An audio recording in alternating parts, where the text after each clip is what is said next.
जी तो बच्चे, हमारा आज का आर्टिकल है ब्लड फ्लो। और यहाँ से एमसीक्यूज और शॉर्ट क्वेश्चंस आएंगे आपको। सबसे पहली चीज ब्लड के बारे में। आपको कुछ बातें ब्लड के बारे में यहाँ से पूछी जा सकती हैं एमसीक्यूज में।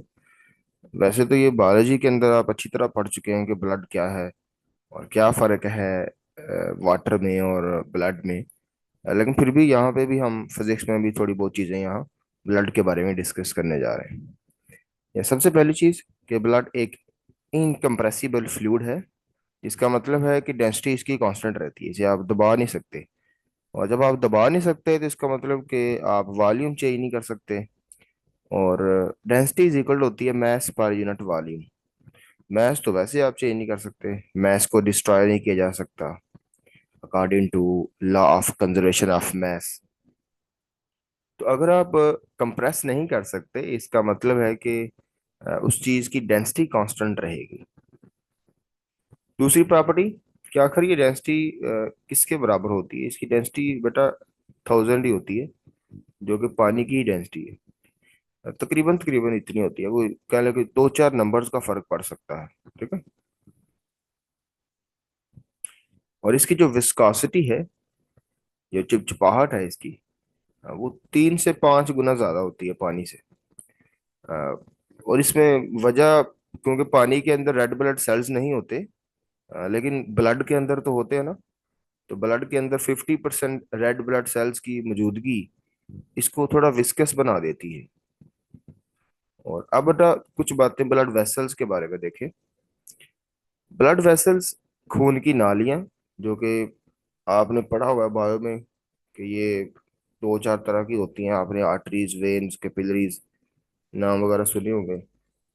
हम फिलहाल वो नहीं पढ़ने जा रहे कि इनकी टाइप्स क्या हैं। हम बस ब्लड वेसल्स के बारे में थोड़ा बहुत देखेंगे कि इनके अंदर जब खून बहता है तो कैसे बहता है और क्या प्रॉपर्टीज है इनकी। सबसे पहली प्रॉपर्टी कि blood vessels are not rigid, they stretch like a rubber होस।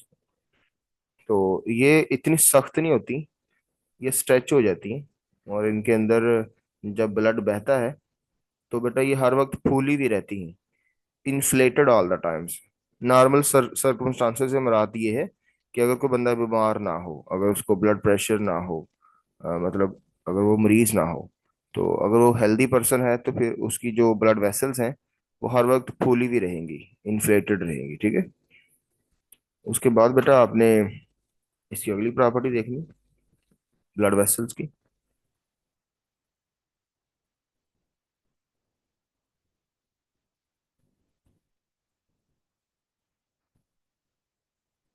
जो प्रेशर होता है,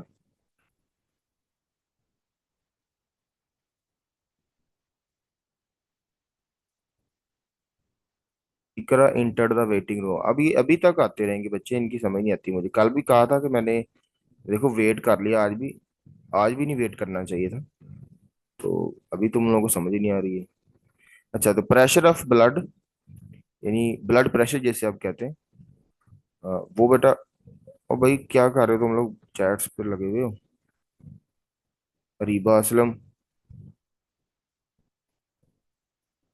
प्रेशर ऑफ ब्लड यानी blood pressure inside the vessels is greater than atmospheric pressure.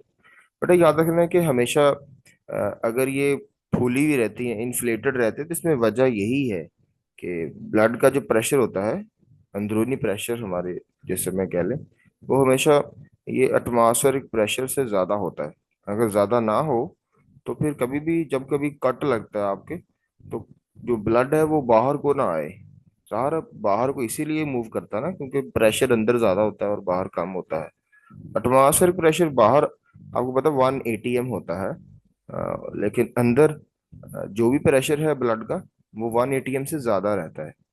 1 atm के कंपैरेटिव में ज्यादा रहता है। और टार की टर्म में बात करें, टार अभी मैं आपको यूनिट पढ़ाया नहीं है, इसलिए मैं टार इस्तेमाल नहीं किया यूनिट, मैं एटीएम इस्तेमाल किया हूँ। लेकिन टार की टर्म में बात करें तो अंदर प्रेशर आपके 120 टार तक चला जाता है मैक्सिमम, और मिनिमम 75 तक रहता है। तो अब ब्लड प्रेशर ये याद रखना है कि अंदर ज्यादा होता है ब्लड का, as compared to the pressure outside, जो कि एटमॉस्फेरिक प्रेशर है। और अगर एटमॉस्फेरिक बाहर वाला ज्यादा होता तो फिर ये होना था कि फिर कभी भी जब भी कभी कट लगता तो खून आपका बाहर ना था, वो अंदर ही रुका हुआ रहता, ठीक है।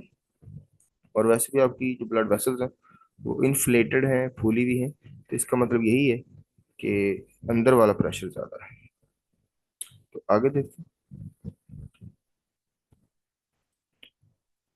जी, तो इफ ब्लड प्रेशर इज 120 टार, ये मिसाल दी हुई है कि अंदर प्रेशर अगर 120 टार है, तो इसका मतलब ये है कि ये सम है एटमॉस्फेरिक प्रेशर का भी और ब्लड प्रेशर का भी। अब इसका मतलब ये नहीं है कि 120 टार अगर अंदर लग रहा है तो बाहर एक टार लग रहा होगा, नहीं।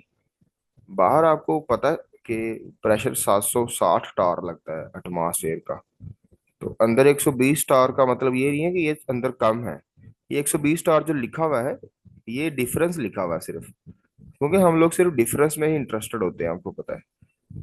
असल वैल्यू होती है वो 120 जमा 760, 760 प्लस 120 कितना भी बनेगा, जो जमा कर लें आप 700 में डालें तो 880 हो गया।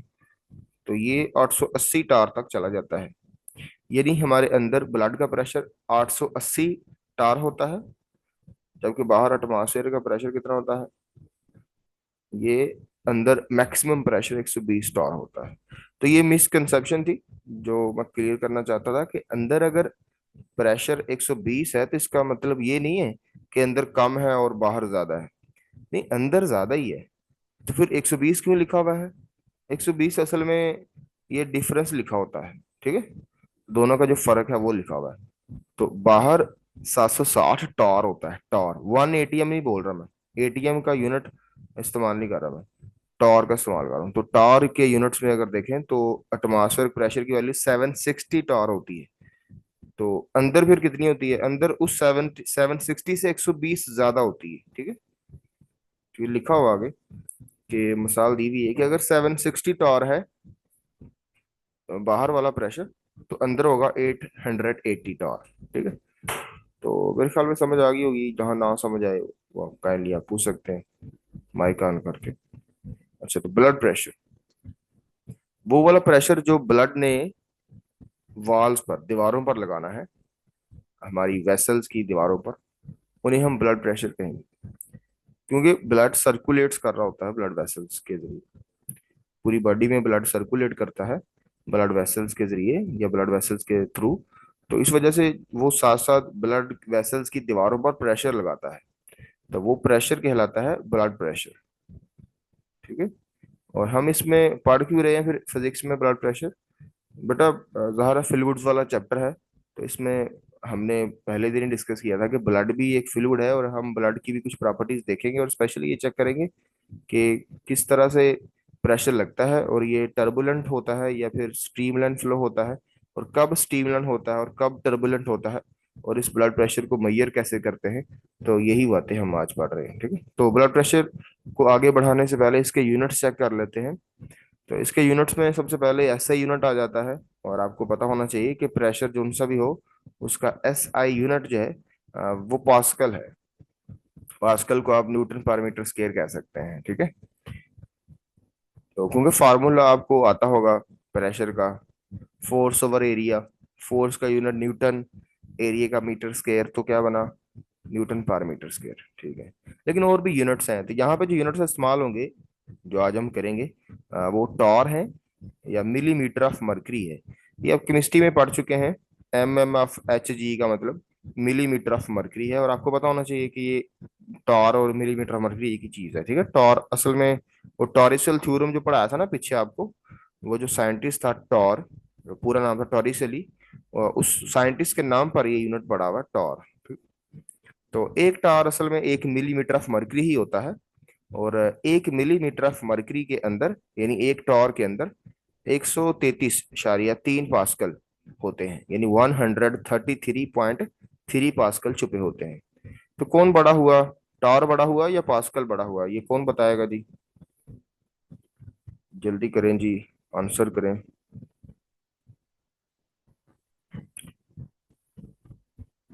टार बड़ा हुआ है या फिर मिलीमीटर, क्या नाम है, पास्कल बड़ा? तो ये बताए ना कि टार बड़ा है या मिलीमीटर ऑफ मरकरी बड़ा है।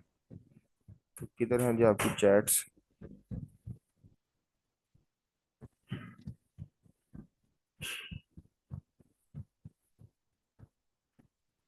जी तो आंसर आया जी, नादिया, टार, ईमान, टार, टार बड़ा है।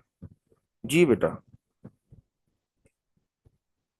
टार और मिलीमीटर ऑफ मरकरी दोनों में से कौन बड़ा है, अब ये पूछ रहा हूं मैं। टार है और मिलीमीटर ऑफ मरकरी है, तो दोनों में से कौन बड़ा होगा? सहरा ने बताया जी टार बड़ा होगा। तहरीम भी कह रही है टार बड़ा होगा। तो बेटा मैंने यहाँ पे लिखा भी है कि एक टार को ही मिलीमीटर ऑफ मरकरी कहते हैं, तो फिर दोनों बराबर नहीं होते? तो आपको लिखा नजर भी आ रहा होगा। तो अच्छा, जब मैं चैट्स खोलता हूँ तो आपको चैट्स तो नहीं नजर आती ना अंदर? यस या नो कर दें आप आंसर में। जब मैं चैट्स पढ़ रहा था, आप लोगों की मैसेज पढ़ रहा था, आपको तो नजर नहीं था आ रहा? हाँ ठीक है, चलें जी ठीक है। तो आप लोगों ने बताया कि टार बड़ा होता है, असल में टार पास्कल से तो बड़ा होता है लेकिन मिलीमीटर ऑफ मरकरी के बराबर होता है, ठीक है। एक मिलीमीटर ऑफ मरकरी असल में एक टॉर के बराबर होता है। तो चलें जी आगे बढ़ते हैं। तो आगे बेटा देखें।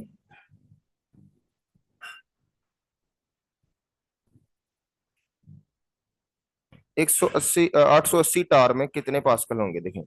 मैंने 880 क्यों लिया, क्योंकि ऊपर मैंने मिसाल में बताया कि हमारे जिस्म में जो ब्लड वेसल्स हैं उस पर जो प्रेशर लग रहा है ब्लड की तरफ से, वो 880 टॉर है। तो इसलिए मैंने एग्जांपल में भी 880 ही इस्तेमाल किया। तो 880 टार को मैंने पास्कल में कन्वर्ट किया, तो ये 133.3 से मल्टीप्लाई किया गया, तो आंसर आया 1,17,304 पास्कल, ठीक है। तो 1,17,304 पास्कल प्रेशर अंदर लग रहा है। जबकि आपको ये भी पता है कि बाहर जो प्रेशर लग रहा है वो 760 टॉर है, और आप उसे भी कन्वर्ट कर सकते हैं, वो भी 1 लाख समथिंग बनता है, 1,01,300 पास्कल। आपको पता है, आपने छोटी क्लासेस से याद किया हुआ है, ठीक है। तो इसका मतलब क्या है? इसका मतलब है कि मैक्सिमम जो ब्लड प्रेशर लगता है हमारे ब्लड वेसल्स के ऊपर, वो 1,17,304 पास्कल्स होता है, ठीक है। तो ये आपको समझ आ गई होगी। आगे बढ़ते हैं। अब ब्लड प्रेशर की भी दो टाइप्स हैं, कह लें। दो तरह का ब्लड प्रेशर होता है। एक होता है सिस्टोलिक प्रेशर और एक होता है डायसिस्टोलिक। तो हम दोनों को देख लेते हैं, ये भी डेफिनेशन पेपर में आ जाती हैं। बुक पे शायद इस तरह से ना लिखी हो तो आप नोट कर लीजिएगा, या स्क्रीनशॉट लेके रखे पहले, बाद में नोट कर लेना। वैसे तो मैं कोशिश करूंगा कि रिकॉर्डिंग सेंड करूं, लेकिन जरूरी नहीं होता कि मैं रिकॉर्डिंग सेंड करूं, ना ही मुझे कहा गया है कि आप करें। मैं ये बड़ी मुश्किल से ये रिकॉर्ड हो, फिर आपको पता वो आप लोग डाउनलोड भी नहीं करते, क्योंकि एमबी ज्यादा होते हैं, तो मुश्किल से डाउनलोड करनी है आप लोगों ने। जिन बच्चों ने नहीं लेक्चर लिया हुआ वो तो चले कर लेंगे। तो आप लोग अभी साथ साथ स्क्रीनशॉट भी ले सकते हैं, और बाद में आप भले ही लेक्चर डाउनलोड ना करना, नोट कर लेना यहाँ से स्क्रीनशॉट से। अच्छा, तो सबसे ज्यादा प्रेशर जो ब्लड लगा रहा होता है on the walls of the vessels during the contraction state of the heart. बेटा आपको पता होगा कि दिल जो है, बायो में आपने पढ़ा है कि ये कॉन्ट्रैक्ट भी करता है, ये रिलैक्स भी होता है। तो due to the due during the contraction state, यानी जब ये ऐसे सिकुड़ता है, तो तब ये जो प्रेशर लगाता है ये मैक्सिमम लगाता है, और उस वक्त उस मैक्सिमम प्रेशर को हमने सिस्टोलिक प्रेशर का नाम दिया हुआ है, ठीक है। और आमतौर पर अगर हेल्दी पर्सन है तो फिर ये 120 टार होता है, ठीक है। 120 टार तक होता है ये। और अगर किसी को ब्लड प्रेशर का मसला है तो उसके लिए आगे पीछे हो सकता है। और आमतौर पर बड़ी एज के लोगों के लिए, ओल्ड एज लोगों को प्रेशर ये वाला थोड़ा ज्यादा मिलता है, कह लें। उनका ब्लड ज्यादा प्रेशर, उनका ब्लड प्रेशर हाई रहता है, ये कह लें आप। अच्छा, तो अब डायस्टोलिक डायस्टोलिक प्रेशर क्या होता है, ये देखिए। तो ऊपर हमने बताया कि मैक्सिमम प्रेशर, यहाँ पे बोलेंगे मिनिमम प्रेशर। सबसे कम प्रेशर जो ब्लड लगा सकता है on the walls of the vessels, किस स्टेट पर? Due to the relaxation state of the heart. दिल की रिलैक्सेशन स्टेट भी तो होती है ना, जब दिल रिलैक्स करता है, तो तब बेटा जो रिलैक्स करेगा तब ज़्यादा प्रेशर नहीं लगाएगा, तब सबसे कम प्रेशर बनेगा। तो वो मिनिमम प्रेशर जो रिलैक्सेशन स्टेट के दौरान लगाएगा उसे डायसिस्टोलिक या डायस्टोलिक प्रेशर कहते हैं। डायस्टोलिक और सिस्टोलिक ये टर्म्स हैं, बायोलॉजिकल टर्म्स हैं, आपको पता ही होगा। अच्छा, it is 80 torr for healthy person. ऊपर जो मैक्सिमम प्रेशर लगता है एक हेल्दी पर्सन के लिए वो 120 है, जबकि ये वाला 75 से 80 तक रहता है, ठीक है। 75 भी हो तो कोई बात नहीं, वो भी ठीक ही है। अब कॉमन मिथ क्या है? लोग ये कहते हैं कि ब्लड प्रेशर हो गया मुझे, तो बिल्कुल वैसे ही जैसे लोग कहते हैं मुझे टॉन्सिल्स हो गई। तो बच्चे, टॉन्सिल्स तो आपके ग्लैंड्स हैं, वो तो सबके ही होते हैं। तो टॉन्सिल्स में स्वेलिंग हो गई है, अगर टॉन्सिल्स टॉन्सिल्स में कोई इन्फेक्शन हो गया तो वो अलग प्रॉब्लम है, उसको बीमारी कह सकते हैं। लेकिन टॉन्सिल्स हो गए, इसको तो बीमारी नहीं ना कहना चाहिए। और इसी तरह से अगर कोई कहता है मुझे ब्लड प्रेशर हो गया, तो वो कॉमन टर्म इस्तेमाल की जाती है कि मुझे ब्लड प्रेशर है। तो ब्लड प्रेशर तो सबको ही है, फिर तो हर बंदे को ब्लड प्रेशर होता है। क्यों? क्योंकि प्रेशर तो लगाना ही है ब्लड ने। तो हाँ, ये कह सकते हैं कि ब्लड प्रेशर हाई है मेरा, या मेरा ब्लड प्रेशर लो है। तो ये कॉमन मिथ है क्या, ये देखते हैं। लोग समझते हैं कि ब्लड प्रेशर एक बीमारी है। नहीं, ब्लड प्रेशर तो सबको ही होता है, बस हाई ब्लड प्रेशर और लो ब्लड प्रेशर ये बीमारी हो सकती है, ठीक है। तो यही लिखा हुआ है कि blood pressure is not a disease, actually high और low blood pressure is a disease, ठीक है। तो आगे बढ़ते हैं अब। अच्छा, तो अब हमने अपने दिल की धड़कन की तरफ आना है। तो आप अपनी दिल की धड़कनें जरा थोड़ी आस्था कर लें, ताकि समझ आ जाए आपको। तो इसमें सबसे पहली चीज, टाइम पीरियड हम देखेंगे। हमारी दिल की धड़कन का टाइम पीरियड कितना है, फ्रीक्वेंसी वगैरह ये भी देखेंगे। तो सबसे पहले एक ग्राफ आपको नजर आ रहा है, जो बुक पे भी बना हुआ है। इस ग्राफ को थोड़ा समझ लें आप, तो आप चेक करें।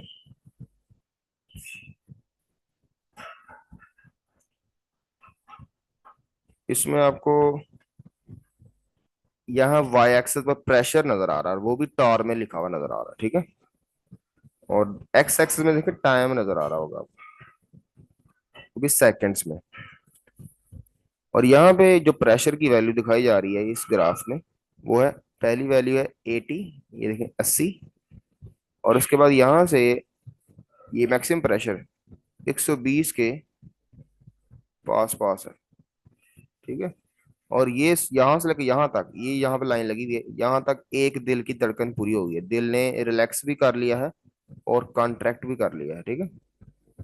दिल ने रिलैक्स भी और कॉन्ट्रैक्ट भी कर लिया यहाँ तक, ये जो मैंने अभी निशान लगाया है, ये एक दिल की धड़कन है, और आगे दूसरी धड़कन स्टार्ट होगी। तो नीचे आप टाइम नोट करें अगर, तो अभी एक दिल की धड़कन 1 सेकंड से भी पहले टाइम में खत्म हो गई। तो यहाँ से मैंने इसका जो टाइम निकाला हुआ है, वह 0.83 सेकेंड। ये देखिए लिखा हुआ है जीरो, यहाँ पे मैं सर्कल कर रहा हूँ, 0.83 सेकेंड। आगे बुक ने 1 लिखा हुआ है, लेकिन 1 से थोड़ा सा पीछे, क्योंकि दिल की धड़कन पूरी हुई है। तो ये 0.83 सेकेंड, ये क्या हुआ फिर, ये कौन बताएगा? ये एक दिल की धड़कन का टाइम है, ठीक है। इसको मैं टाइम पीरियड कह सकता हूँ।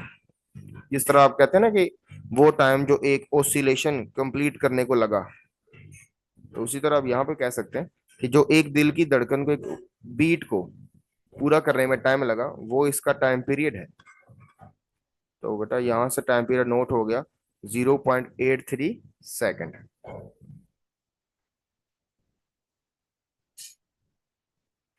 Time period for heart beat is 0.83 second, और फ्रीक्वेंसी आपको पता है इसका रेसिप्रोकल होती है। तो 1/0.83, तो कितनी आएगी वो, इसका आंसर? इसका आंसर बेटा 1.2 आ जाएगा, ठीक है। फ्रीक्वेंसी का 1.2 आ जाएगा, जिसका मतलब क्या है? जिसका मतलब है कि दिल 1.2 टाइम्स धड़कता है 1 सेकंड में। क्योंकि फ्रीक्वेंसी का मतलब होता है कि how many times this thing happens in 1 second. ये फ्रीक्वेंसी का मतलब होता है कि कोई भी चीज जो अल्टरनेट कर रही है, जो बदल रही है, जो ओसिलेट वगैरह कर रही है, वो 1 सेकंड के अंदर कितनी दफा कर रही है। तो फ्रीक्वेंसी अगर 1.2 आई है, इसका मतलब ये है कि 1 सेकंड में एक हार्ट बीट नहीं होती, एक से थोड़ी सी ज्यादा होती है, थोड़ी सी, यानी अगली हार्ट बीट शुरू हो जाती है, ठीक है। ये चेक कर लें आप, जैसे 1 सेकंड पूरा हुआ, ये ग्राफ में नजर भी आ रहा है आपको। 1 सेकंड, 1 सेकंड से पहले पहले ही दिल की धड़कन खत्म हो चुकी थी, और अगली धड़कन शुरू हो चुकी है। अगली धड़कन का 0.2 हिस्सा, ये वाला जो मैं अभी मैं हाईलाइट करने लगा हूँ, ये ये वाला हिस्सा जो इतना इतना है, यहाँ से लेकर ये देखिए 1 सेकंड, तो ये वाला ना, तो इसके पीछे पीछे ये वाला हिस्सा जो है, यहाँ से लेकर यहाँ तक, ये 0.2 है। 0.2, 0.2 का मतलब तो ये इसको अब 2.2 खत्म कर लें आप, डेसिमल खत्म कर लें, आपको पता चले 0.2, यानी अभी पूरी दिल की धड़कन अभी आगे खत्म नहीं है, अभी तो शुरू हुई है बस। एक धड़कन खत्म हो चुकी है। तो उम्मीद है कि आपको समझ आ गया कि 1.2 का क्या मतलब है। तो आगे देखें। आगे बेटा हमारे पास है टोटल हार्ट बीट्स। तो एक मिनट में कितनी होती है फिर? तो अगर आपको ये पता चल गया कि एक सेकंड में 1.2 होती है, तो आप ये पता लगा लेना फिर कि एक मिनट में कितनी होती है। एक मिनट में 60 सेकंड होते हैं, तो आप एक सेकंड की जो वैल्यू है 1.2, उसको 60 से मल्टीप्लाई करें तो 72 आ जाएगा, ठीक है। इसका मतलब कि दिल 72 दफा धड़कता है एक मिनट में। एक सेकंड में तो सिर्फ 1.2 टाइम्स है, लेकिन एक मिनट में 72 दफा। ये हो गई इसकी वैल्यूज, इसे हम रेस कर लें।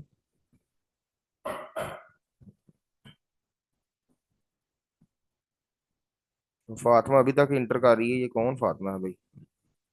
अच्छा।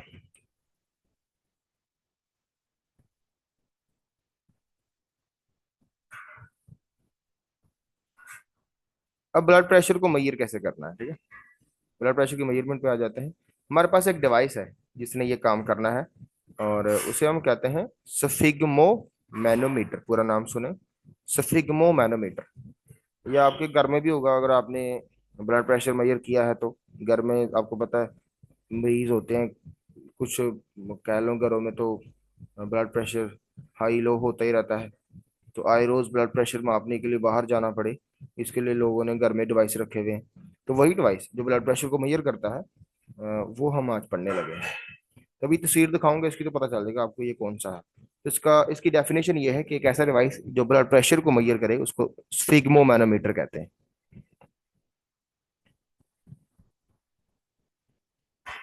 और इसमें पार्ट्स देखें कितने हैं। पहले इसकी तस्वीर देखें आप। आपको तस्वीर में नजर आ रहा होगा इसमें क्या कुछ है। मैं रेड से दिखाता हूँ। सबसे पहले तो ये जो आपको स्केल सा नजर आ रहा है ना, ये तो आपको पता है एक बड़े से डब्बे में बंद होता सब कुछ, वर्टिकल कॉलम में, ठीक है। उसमें सब कुछ दिखाया जा रहा था, सब कुछ उसी में पैक किया होता है इन्होंने। तो ये मरकरी का कॉलम होता है जो ऊपर राइज करना होता है, ये देखिए। मिलीमीटर ऑफ मरकरी, इसीलिए मैंने कहा था टार के बराबर होता है, क्योंकि मरकरी का जो कॉलम है वो मिलीमीटर में दिखाया जाता है। तो मिलीमीटर के हिसाब से ये ऊपर जब चढ़ेगा तो इसका मतलब मिलीमीटर ऑफ मरकरी, इसको टार बोल देंगे हम। जितना ये लेवल राइज करेगा उतनी टार की वैल्यू होगी। तो यहाँ पे टार की वैल्यूज लिखी हुई है, देखें देखें यहाँ पे 20, 60, 100 एक तरफ, यहाँ पे 40, 80, 120। ये सारा ये टार में है सारा प्रेशर। और इस तरफ आ जाए, जो आपके हाथ में होती है चीज जिसको दबाते हैं आप और प्रेशर एक्सर्ट करते हैं एक्सटर्नली, वो है एयर बल्ब। ये आपकी बुक वाली डायग्राम है, 6.10 फिगर है ये। उस एयर बल्ब के बिल्कुल साथ एक छोटा सा वाल्व होता है जिसका आप जिसके एक नॉब होती है, इसको घुमाते हैं आप वाल्व को, वहां से हवा बाहर निकलती है, ठीक है। तो ये रिलीज वाल्व भी काम आता है प्रेशर को कम ज्यादा करने के लिए। तो इसकी रियल डायग्राम आगे दिखाता हूँ, पहले ये बुक वाली समझ लें। तो यहाँ आपके बाजू के ऊपर एक बैग लपेटा जाता है, ताकि आपके जो ब्लड वेसल्स हैं उन्हें कोलैप्स किया जा सके और ब्लड फ्लो को कट किया जा सके। और इसी तरह से ये साथ ही स्टेथोस्कोप है। स्टेथोस्कोप आपको पता है डॉक्टर ने अपने कान में लगाई होती है, जिससे सिर्फ ये पता चलता है कि ब्लड का फ्लो कट हुआ या नहीं, और ये कौन सा फ्लो है, टर्बुलेंट है या स्टीमलेंट है, और कब रीडिंग लेनी है, ये सब कुछ स्टेथोस्कोप ने ही बताना है।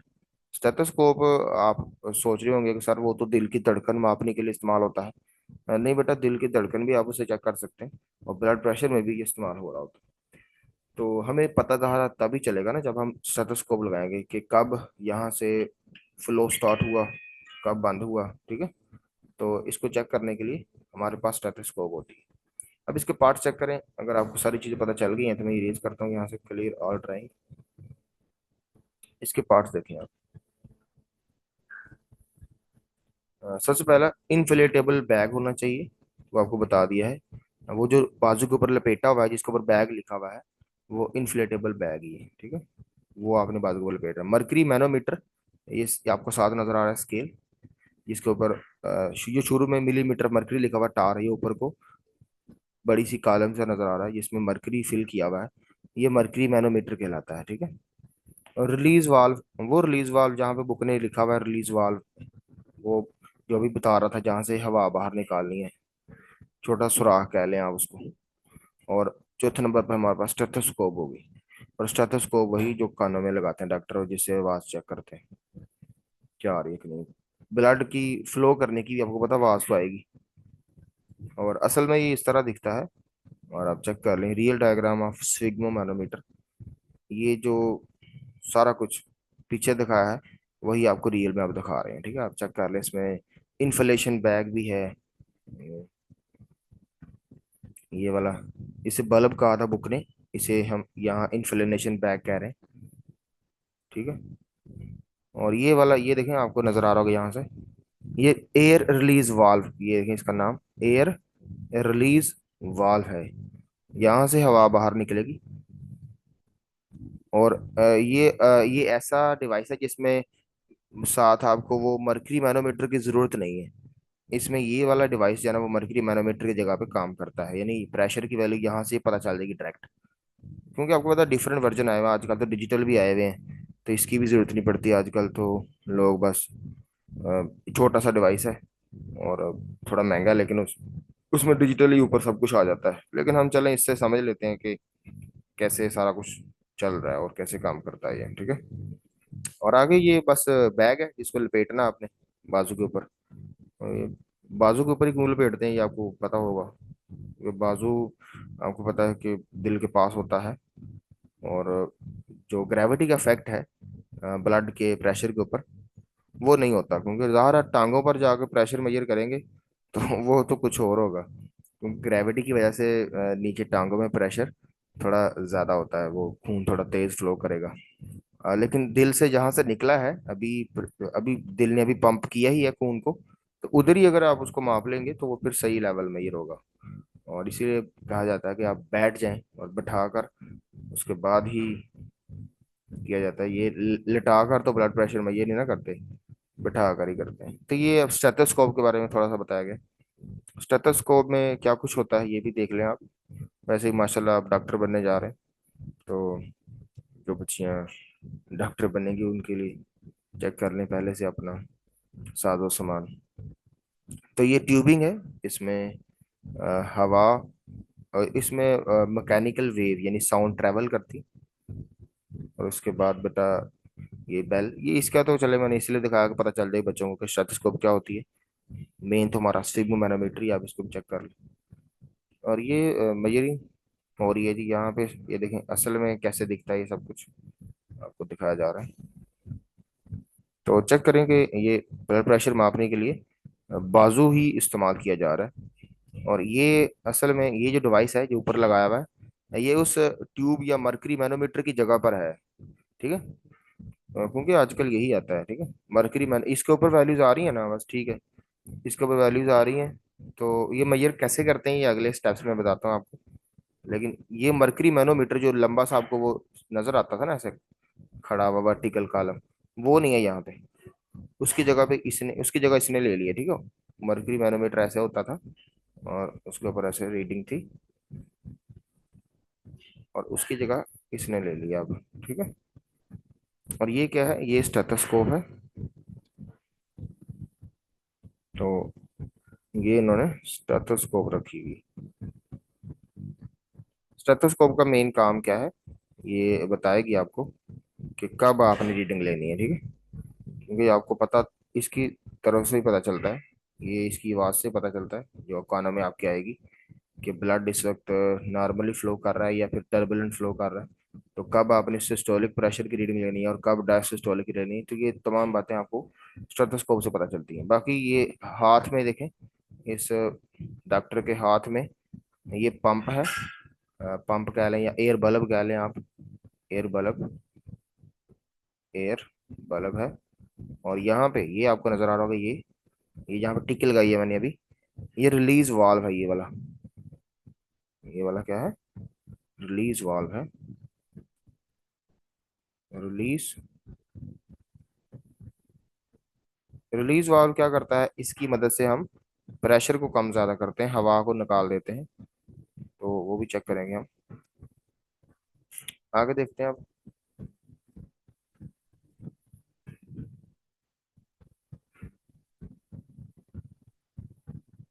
तो मेजरमेंट स्टार्ट होगी, ठीक है। तो मेजरमेंट मैं नेक्स्ट करता हूँ अभी दोबारा, मीटिंग स्टार्ट उसमें करते हैं, क्योंकि मीटिंग अभी खत्म होने वाली, लेस देन 1 मिनट। तो आप दोबारा आए, दोबारा ज्वाइन करें, फिर मेजरमेंट पढ़ाता हूँ आपको, क्योंकि अभी खत्म हो जानी है ये मीटिंग।